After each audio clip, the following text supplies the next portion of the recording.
चला तर विद्यार्थी मित्रांनो, आज आपण एक नवीन उतारा बघणार आहोत. उतारा सोडवण्यापूर्वी तुम्ही एक वही आणि एक पेन सोबत ठेवायचा आहे, जेणेकरून समानार्थी शब्दाचे अर्थ तुम्ही लिहिणार. उतारा सोडवण्यापूर्वी सर्वप्रथम आपण उतार्यातील प्रश्नांचे समजपूर्वक वाचन करूया. पहिला प्रश्न, भगवान कृष्ण हे भगवान विष्णूचे रिकामी जागा अवतार आहेत. आपल्याला ओळखायचं आहे की ते कोणते अवतार आहे. दुसरा प्रश्न, रिकामी जागाच्या जयंतीनिमित्त जन्माष्टमी साजरी केली जाते. कोणाच्या जयंतीवेळी जन्माष्टमी साजरी केली जाते? तिसरा प्रश्न, जन्माष्टमी कोणत्या महिन्यात साजरी केली जाते? आपल्याला इथं मराठी महिना ओळखायचा आहे. चौथा प्रश्न, मथुरेचा राजा कोण होता? मथुरेचा राजा कोण होता? आणि शेवटचा प्रश्न, वाईटचे विरुद्धार्थी शब्द आहेत. वाईटचा विरुद्धार्थी शब्द वाचायचा. चला तर उतार्याचे आकलनपूर्वक वाचन करूया आणि प्रश्न सोडूया नंतर.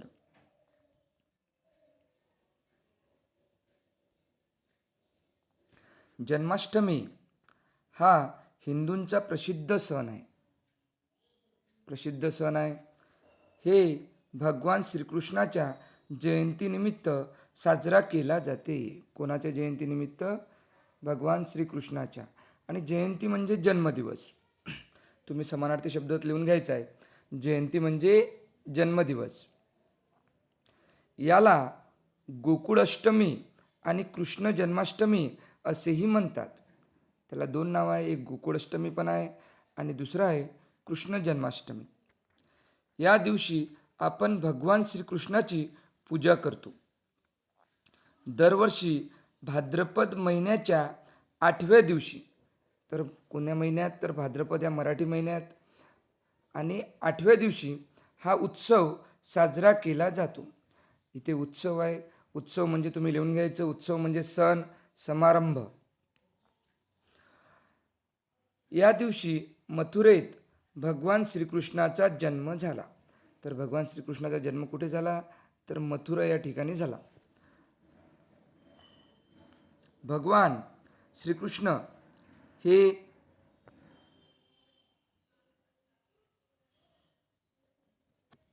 पाहून घ्या. भगवान श्रीकृष्ण हे भगवान विष्णूचे 8वे अवतार आहे. तर भगवान श्रीकृष्ण हे विष्णूचे आणि 8वे अवतार आहे. भगवान श्रीकृष्ण हातात बासरी धरतात. तर हे आपण सर्वांना माहीत आहे. आपण फोटोसुद्धा पाहिला आहे भगवान श्रीकृष्णाचा. त्यांच्या हातात बासरी असतात. इथे अवतार हा शब्द दिलेला आहे. या अवतार हा शब्दाचा सुद्धा समानार्थी शब्द लिहून घ्यायचा. अवतार म्हणजे जन्म, अवतार म्हणजे रूप. भगवान श्रीकृष्ण डोक्यावर मोरपंख धारण करतात. इथे धारण म्हणजे स्वीकारणे, धारण म्हणजे ठेवणे. भगवान श्रीकृष्णाने मथुरेचा दुष्ट राजा कंस याचा वध केला. तर कोणाचा वध केला? कंसाचा वध केला. आणि दुष्ट होता. आणि इथे दुष्ट म्हणजे दुर्जन, वाईट. हे समानार्थी शब्द लिहून घ्यायचे. आणि वध म्हणजे हत्या, खून आणि संहार. चला तर आपण उतार्यातील प्रश्न सोडूया आता. पहिला प्रश्न आहे, भगवान श्रीकृष्ण हे भगवान विष्णूचे रिकामी जागा अवतार आहेत. तर भगवान विष्णूचे हे 8वे अवतार आहे. सर्वांना माहीतच असेल, आपण वाचलं होतं. दुसरा प्रश्न, रिकामी जागाच्या जयंती दिनी जन्माष्टमी साजरी केली जाते. भगवान श्रीकृष्ण, भगवान विष्णू, भगवान राम यापैकी नाही. तर याचं उत्तर आहे ऑप्शन नंबर ए, भगवान श्रीकृष्ण. पूर्ण ऑप्शन वाचल्याशिवाय सहसा ऑप्शन निवडायचं नाही. चला तर तिसरा प्रश्न पाहूया. तिसरा प्रश्न आहे, जन्माष्टमी कोणत्या महिन्यात साजरी केली जाते? चैत्र, कार्तिक, भाद्रपद, वैशाख. उतार्यात कोणत्या महिन्याचा उल्लेख आला होता? तर भाद्रपद महिना. चौथा प्रश्न, मथुरेचा राजा कोण होता? तर मथुरेचा राजा राम, कंस, विष्णू यापैकी नाही, तर मथुरेचा राजा होता राजा कंस.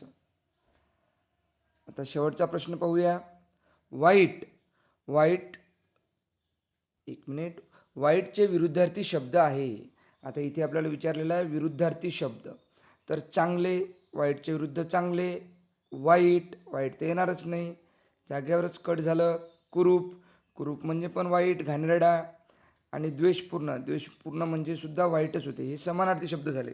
तर आपल्याला विरुद्धार्थी शब्द ओळखायचा होता. तर वाईटच्या विरुद्धार्थी शब्द आहे चांगले. चला तर आता आपण दुसरा उत्तर बघणार आहोत. समानार्थी शब्द वेळचे वेळी लिहून घेत चला. उत्तरा क्रमांक 2 सोडवण्यापूर्वी आपण या उत्तरातील प्रश्नांचे वाचन घेऊया. पहिला प्रश्न, रुपयाचे नियामक आणि जारीकर्ता रिकामी जागा ही बँक आहे. प्रश्न दुसरा, नोटांची छपाई कोठे केली जाते? तिसरा, रुपये रिकामी जागा आणि रिकामी जागा पासून तयार होतात. चौथा प्रश्न, खालीलपैकी कोणत्या शहरात सरकारी प्रेस नाही? आणि शेवटचा प्रश्न, टांकसाळ आणि छपाई चा अर्थ आहे. चला तर उत्तराचे आकलनपूर्वक वाचन करूया.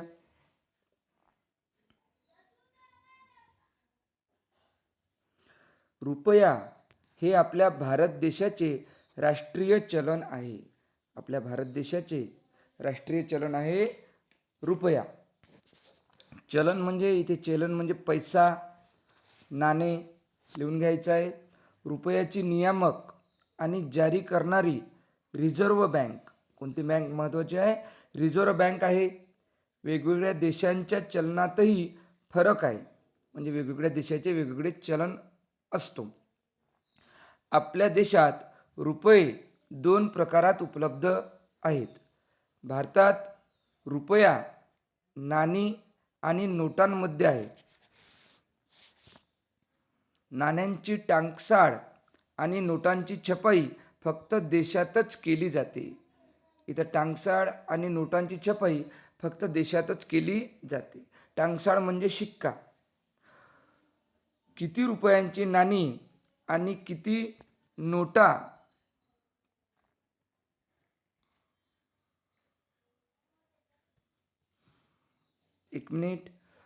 किती नोटा छापायच्या याचा आदेश फक्त रिझर्व्ह बँकच देऊ शकते. कोणती बँक देते? तर रिझर्व्ह बँक देऊ शकते. नोटा फक्त सरकारी छापखान्यातच छापल्या जातात. सरकारी छापखान्यात नोटा छापल्या जातात. भारतात नाशिक, म्हैसूर, देवास आणि साल्हनी या 4 सरकारी छापखान्या आहेत. या 4 सरकारी छापखान्या आहेत. तर हे छापखाने लक्षात ठेवायचं आहे. नाशिक, म्हैसूर, देवास आणि साल्हनी छापखान्या आहेत. चला तर मग आता प्रश्न सोडूया. पहिला प्रश्न आहे, रुपयाचे नियामक आणि जारीकर्ता रिकामी जागा ही बँक आहे. तर संघ, रिझर्व्ह बँक, आंध्रा बँक यापैकी नाही. तर कोणती बँक आहे? Reserve bank. दुसरा प्रश्न या उत्तरातील, नोटांची छपाई कोठे केली जाते? नोटांची छपाई बँक, एक संघटना, कंपनी, छापखाना. तर नोटांची छपाई छापखान्यात केली जाते. तिसरा प्रश्न, रुपये रिकामी जागा आणि रिकामी जागा पासून तयार होतात. नोट, नाणी ए आणि बी दोन्ही यापैकी नाही. तर रुपये, नाणी व नोटा यापासून तयार केल्या जाते, म्हणून ऑप्शन नंबर सी.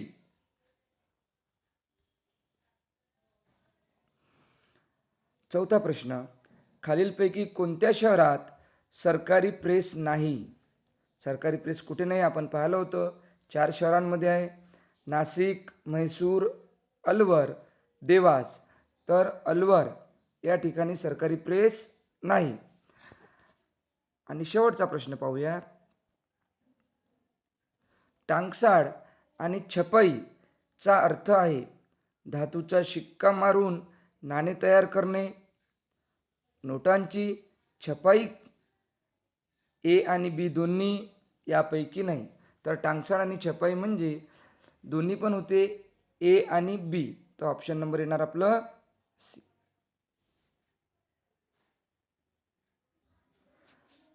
अशा प्रकारे सर्व विद्यार्थ्यांनी उतारा सोडविण्याचा सराव करावा.